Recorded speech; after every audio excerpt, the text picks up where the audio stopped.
Hello viewers, this is yes once again with another video. ये Asus Zenfone Max M2 phone है और इसमें आप लोग देख पा रहे हैं ये चार्जिंग हो रहा है, ऑलरेडी चार्जिंग हो रहा है। ठीक है, तो मैं इसको बूटिंग दे रहा हूँ। ठीक है, पावर स्विच प्रेस कर रहा हूँ। अब देख पाएंगे अभी क्या इशू आ रहा है। अब ये ऑन हो रहा है, Asus लोगो पे आया।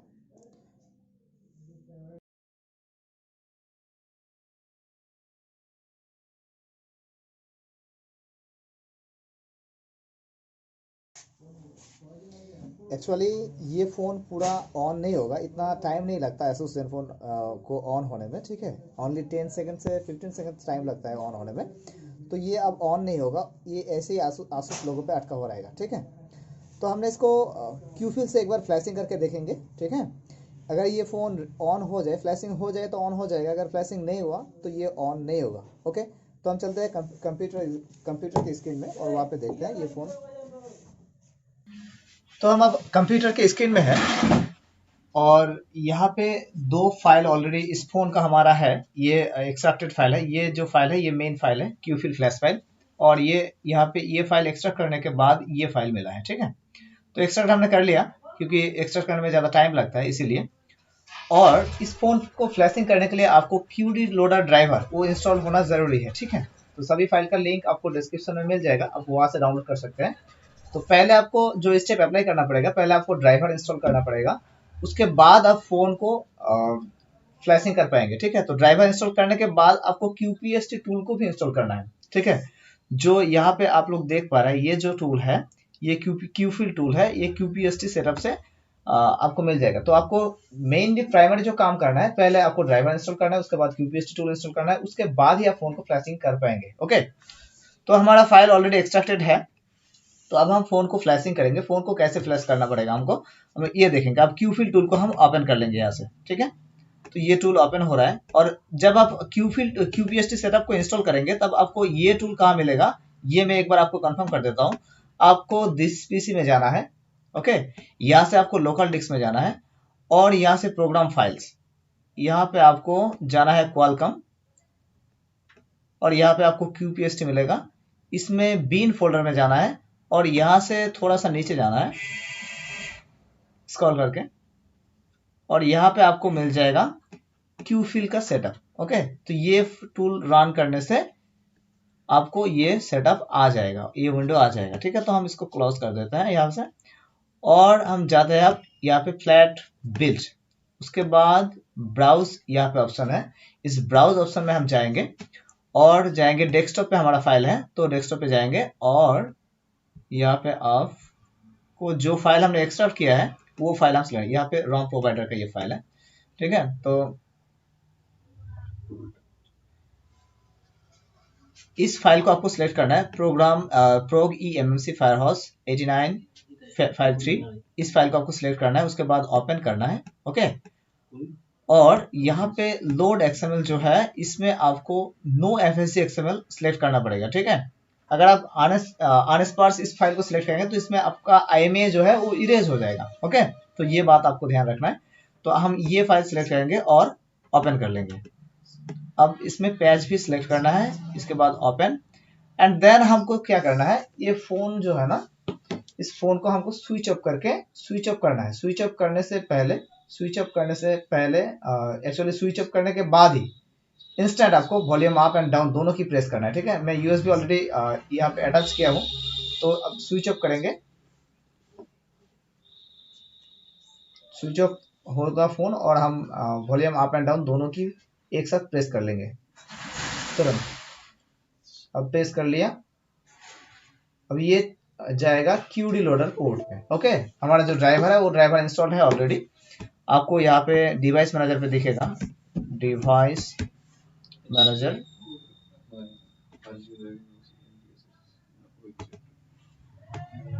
यहाँ पे आपको शो करेगा Qualcomm HS USB QD loader 9008 port, तो ये पोर्ट हमारा शो कर रहा है। ठीक है, और आपको यहाँ पे अगर ऐसा कोई ऑप्शन आए, please select an existing port, तो यहाँ पे आपको सिलेक्ट पोर्ट पे क्लिक करना है और यहाँ से सिर्फ ओके करना है। ओके, उसके बाद ये जो डाउनलोड बटन है ये विजिबल हो जाएगा।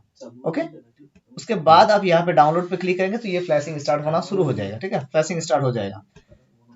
ठीक है, तो हम शुरू करते हैं, डाउनलोड पे क्लिक करते हैं यहाँ पे, और यहाँ पे वेट फॉर 3 सेकेंड शो कर रहा है, ठीक है। तो यहाँ पे फ्लैशिंग स्टार्ट हो रहा था, लेकिन यहाँ पे एक एरर आ गया, download fail, firehose fail, FH loader fail, process fail. तो अगर ऐसा प्रॉब्लम आपके साथ भी आता है तो एक्चुअली ये जो फोन है, इस फोन का eMMC का प्रॉब्लम है शायद, ठीक है। आप कोई दूसरा मेथड भी अप्लाई कर सकते हैं, आप फास्ट बूट मेथड भी इसमें अप्लाई कर सकते हैं, लेकिन अगर ये फोन फास्ट बूट मोड में ही फ्लैश नहीं होगा, क्योंकि अगर क्यूफिल मेथड से फ्लैशिंग नहीं हो रहा है तो फास्ट बूट मोड में ही फ्लैशिंग नहीं होगा। अगर बूट लोडर अनलॉक होता तो TWRP मेथड आप ट्राई कर सकते थे, ठीक है, लेकिन ये प्रोसेस हमारा काम नहीं करेगा। यही फाइल हम इस eMMC, जिसमें जो eMMC इसमें है, उस eMMC को रिपेयर करके हम यही फाइल फ्लैश करेंगे तो फोन ये रेडी हो जाएगा। तो हम चलते हैं, इस फोन को खोलेंगे और ये ISP से इस IC को हम रिपेयर करेंगे। तो चलते हैं, क्विकली हम फोन को एक बार खोल लेंगे, खोल के इसका ISP जंपर कर लेंगे। ओके,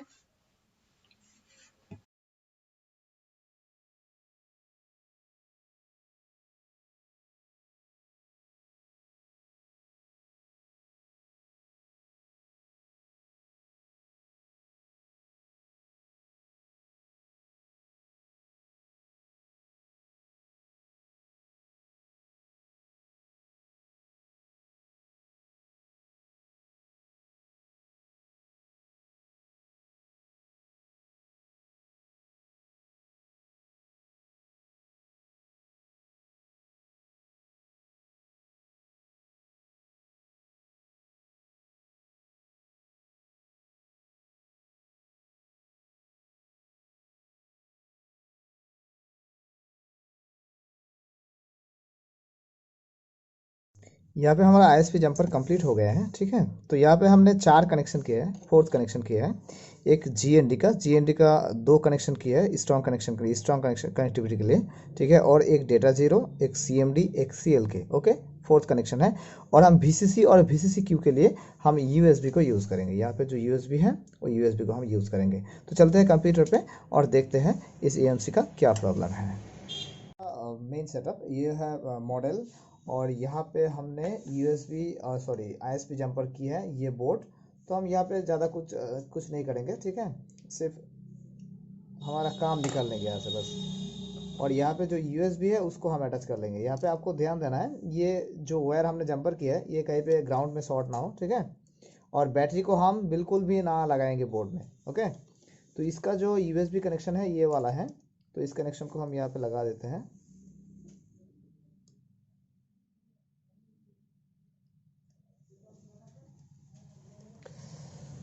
वेट,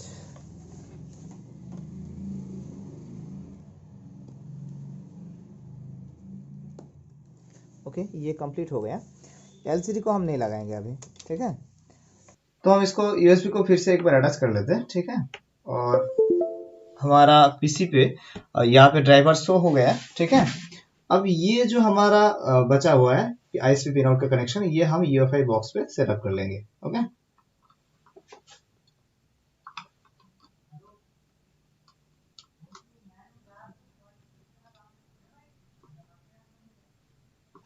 ये हमारा कनेक्शन कंप्लीट हो गया। अब हम ISP eMMC tool, UEFI eMMC tool box open कर लेंगे यहाँ से।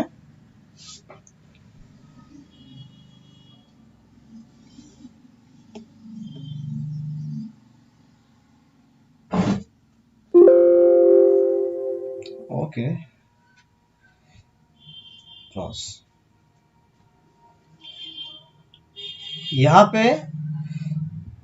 हम डायरेक्ट eMMC ISP पे, इसका एक अपडेट है, हम अभी वो अपडेट नहीं करेंगे, ओके। डायरेक्ट eMMC ISP पे टिक लगाएंगे और जो क्लॉक स्पीड है ये ऑटो है, यहाँ पे 24 मेगाहर्ट्ज कर देंगे, ठीक है। और इसके बाद आइडेंटिफाई eMMC पे क्लिक करेंगे।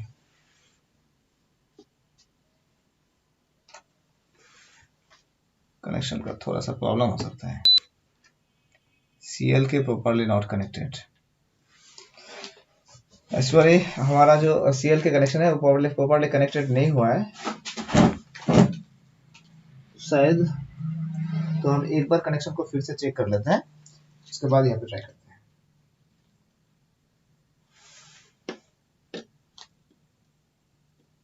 तो लेटर भी पिछले लेटर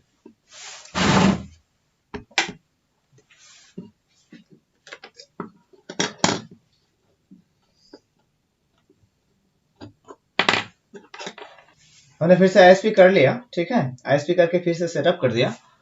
और यहाँ पे हम एक बार यहाँ पे फिर से आइडेंटिफाई करते हैं, ठीक है।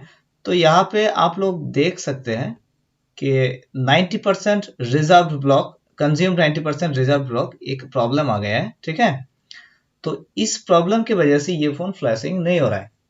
तो अगले स्टेप क्या होगा हमारा, अगले स्टेप जो अप्लाई करना पड़ेगा यहाँ पे, इस प्रॉब्लम को सॉल्व करने के लिए इस 90% कंज्यूम को हमको रिमूव करना है। तो कैसे रिमूव करेंगे वो स्टेप अभी आप लोगों को बता रहा हूं, ठीक है। तो आपको पहले इस आईसी का सिक्योरिटी बैकअप लेना जरूरी है, ठीक है। तो हम सिक्योरिटी बैकअप के लिए यहाँ पे जो सभी ऑप्शन है, यहाँ पे ऑटो से टिक हटा के यहाँ पे सिर्फ 512 MB कर देंगे, और 512 नहीं 256 MB कर देंगे, ठीक है। और उसके बाद आरपीएम पे टिक लगाएंगे और रीड कर देंगे, ओके। तो इसका जो जो फाइल है, डाउन फाइल है, वो रीड हो जाएगा, ठीक है। हम सिर्फ डाउन फाइल रीड करेंगे 256 MB, ठीक है।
डंप रीडिंग हो गया हमारा। अब हम इसका यूजर पार्ट में जाएंगे, यहाँ पे इसका यूजर पार्ट है, और इस यहाँ पे भी हम एक बार आइडेंटिफाई कर लेंगे। और यहाँ पे primary GPT modem and modem ST1, modem ST2, FSG, जो भी पिंक कलर का फाइल शो करेगा वो फाइल आपको सिलेक्ट करना है और रीड करना है, ओके। परसिस्ट, सभी फाइल रीड नहीं होगा लेकिन आपको सिलेक्ट करना है। फैक्ट्री, और यहाँ पे रीड पे टिक लगाएंगे, रीड पे क्लिक करेंगे, ओके। तो ये रीड हो रहा है।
सभी फाइल रीड हो गया हमारा, ठीक है।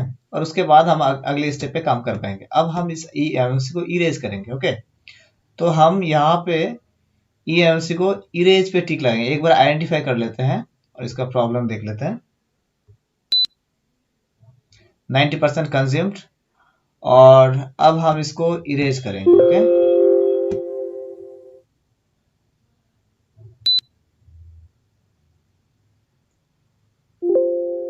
इरेज हो गया। EMC फैक्ट्री इरेज कर लेंगे एक बार।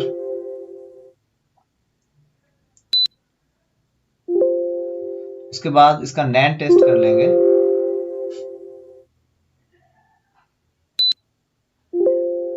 नैन टेस्ट में यहाँ पे एक वेरीफाई फेल्ड एरर आ गया है, ठीक है। ये यही सॉल्व करना है हमको, ठीक है। एक बार हेल्थ रिपोर्ट चेक कर लेते हैं। यहाँ पे 90% कंज्यूम का एरर आएगा। आप लोग देख सकते हैं यहाँ पे 90% कंज्यूम का एरर आ गए हैं। तो हम एक बार आइडेंटिफाई EMC कर लेते हैं यहाँ पे, और यहाँ पे पार्टीशन कॉन्फ़िगरेशन 00 हो गया, और यहाँ पे डिवाइस पार्टीशनिंग पॉसिबल, ठीक है। पार्टीशन कर सकते हैं। तो यहाँ पे EMC पार्टीशनिंग में जाएंगे और सभी ये सभी पे टिक लगाएंगे, ठीक है।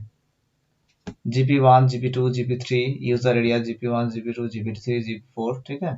टिक टिक लगाएंगे और यहाँ पे राइट पार्टीशनिंग पे, राइट पार्टीशन सेटिंग, यहाँ पे एक बार क्लिक करेंगे। तो ये आप एक बार ही कर सकते हैं, ठीक है। दोबारा नहीं कर सकते। अगर फिर से प्रॉब्लम हो इस EMC पे तो आप दोबारा नहीं कर पाएंगे इस EMC को, ठीक है। तो एक बार में हम कर लेंगे। ओके किया और यस किया। तो यहाँ पे set OTP partitioning setup completed done. Okay, तो ये पार्टीशन हो गया। अब हम इसमें एक बार चेक कर लेते हैं इसका एरर हटा कि नहीं, ठीक है। तो अभी भी ये एरर शो कर रहा है। तो एक बार हमको क्या करना है, टोटल कनेक्शन, जो टोटल कनेक्शन है, ठीक है, UEFI बॉक्स का टोटल कनेक्शन को हमको रिमूव करना है, ठीक है। पावर वोल्टेज के लिए ऐसा होता है। और यहाँ पे हम एक बार क्लॉक स्पीड ऑटो करके भी चेक कर सकते हैं। अगर यहाँ पे शो करे 90% कंज्यूम, तो हम एक बार टोटल कनेक्शन को रिमूव कर देंगे, ठीक है।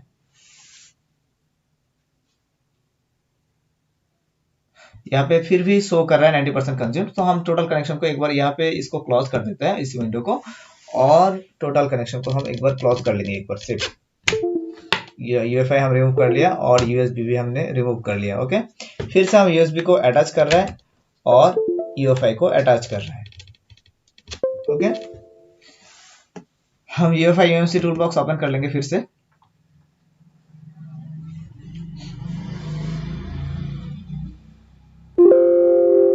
क्लोज, और यहाँ पे था क्लोज। अब हम फिर से डायरेक्ट EMC पे टिक लगाएंगे और क्लॉक स्पीड को 24 मेगाहर्ट्ज कर देंगे और आइडेंटिफाई पे टिक लगाएंगे, आइडेंटिफाई कर लेंगे। तो अब देख सकते हैं यहाँ पे 90% कंज्यूम का जो प्रॉब्लम था वो रिमूव हो गया, ठीक है। तो अब हम इस IC को फाइल राइट कर सकते हैं, IC पे फाइल राइट कर सकते हैं। तो यहाँ पे ऑलरेडी इसका फाइल शो कर रहा है, ठीक है। जो ये इसका फाइल था, ये फाइल शो कर रहा है। तो हम यही फाइल को सिलेक्ट कर देते हैं और यहाँ पे राइट पे क्लिक करेंगे, ओके। तो ये फाइल राइट हो जाएगा।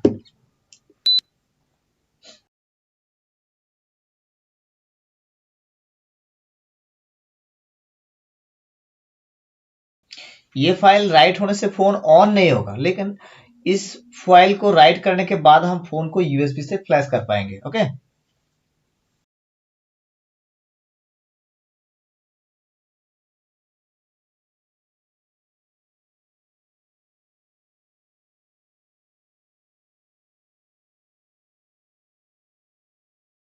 यहाँ पे फाइल राइट हो गया है, ठीक है। और हम अब यूजर पार्ट में जाएंगे और इसका जो सिक्योरिटी फाइल था वो फाइल राइट कर देंगे एक बार। तो यही से फाइल सिलेक्ट हो जाएगा ऑटोमेटिकली, ठीक है। और यहाँ से थोड़ा सा स्क्रॉल कर लेना है, सभी फाइल सिलेक्ट हुआ कि नहीं ये देखना है आपको, ठीक है। और राइट करना है।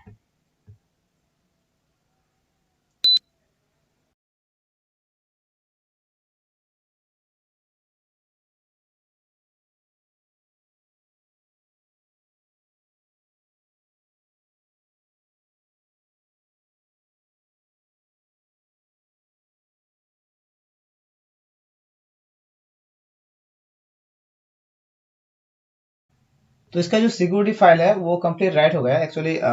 एक बार हम इसको आइडेंटिफाई कर लेंगे, ठीक है।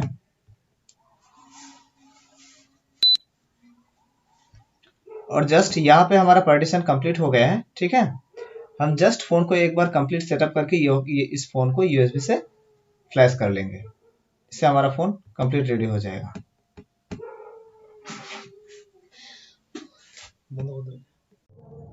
अब सारे आईएसपी निकाल के फ़ोन को हम कंप्लीट सेटअप कर लेंगे। तो सेटअप करने के बाद ये फ़ोन चालू नहीं होगा, ठीक है। इस फ़ोन को फ्लैश करना ज़रूरी है, ठीक है। सिर्फ हमने इसमें 256 MB का डंप राइट किया है और इसका सिक्योरिटी फाइल राइट किया है, ओके। तो फ्लैशिंग कर लेंगे हम, उसके बाद ये फ़ोन चालू हो जाएगा, ओके। तो हम खोल लेते हैं सब कुछ।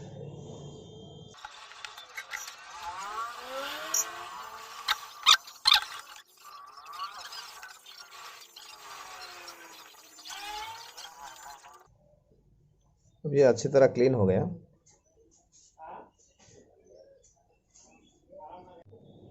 तो ये अच्छी तरह क्लीन हो गया, ठीक है। अब इस बोर्ड को हम सेटअप कर लेंगे complete, okay.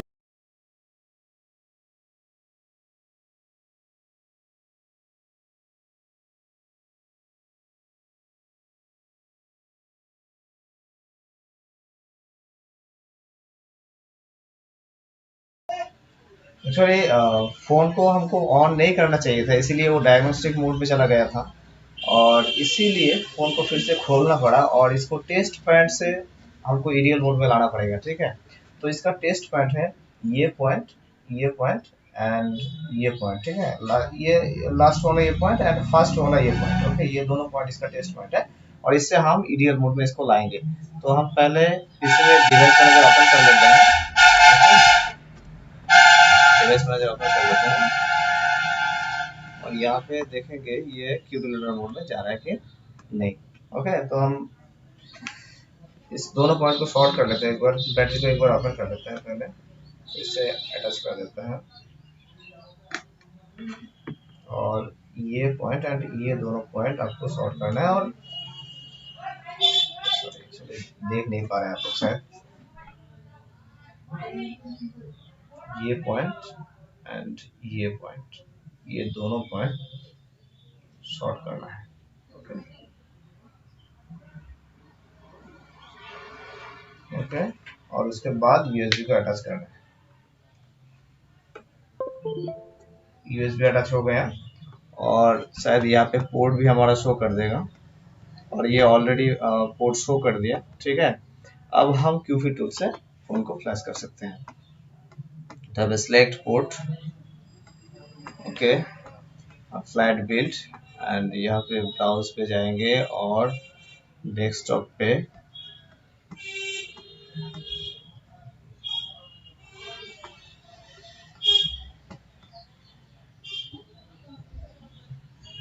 load XML, no FBC XML, okay, and then patch 0 XML, okay, open and then download। थोड़ा सा वेट करना पड़ेगा फ्लैशिंग होने तक।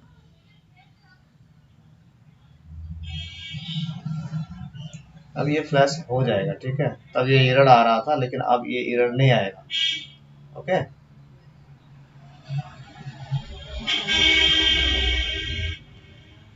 तो अगर आपके पास भी ऐसा प्रॉब्लम हो तो आप ऐसे ही सॉल्व कर सकते हैं। फ्लैशिंग कंप्लीट होने तक हम वेट करेंगे। अब देख पा रहे थे फ्लैशिंग नहीं हो रहा था लेकिन अब फ्लैशिंग हो रहा है।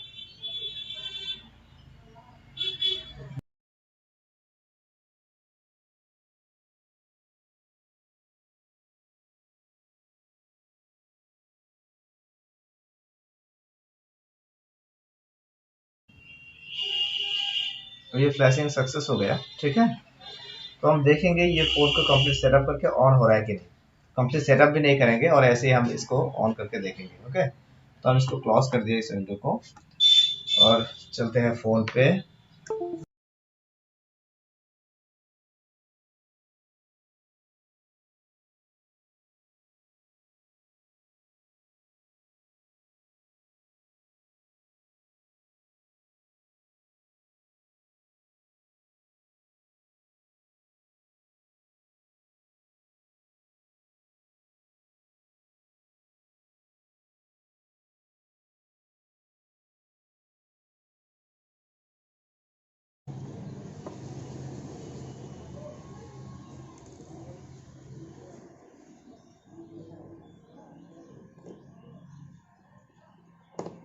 Okay,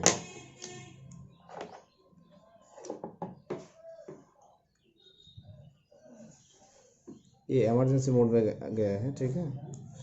actually English India, let's go.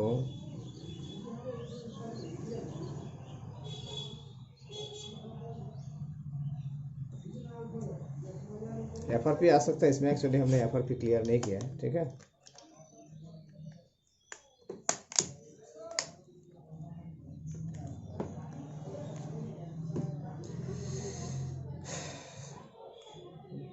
Let's go.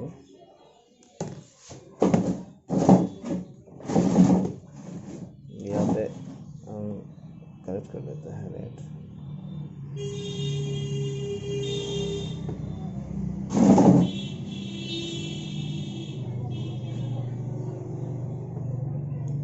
क्या बता रहा है?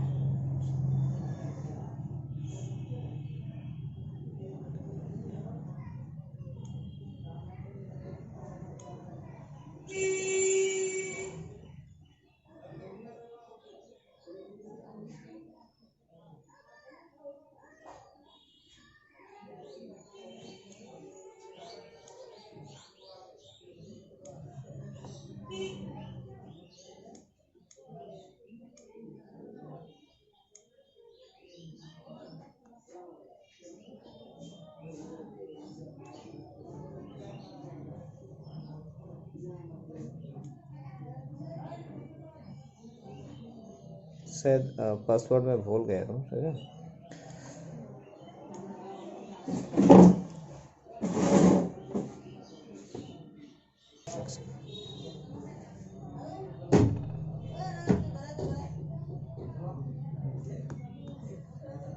कनेक्ट हो गया। Next, setup as a new.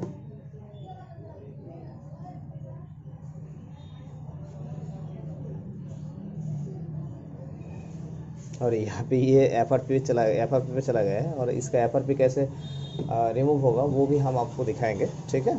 लेकिन इस वीडियो में इतने ही, मिलते हैं अगले वीडियो में।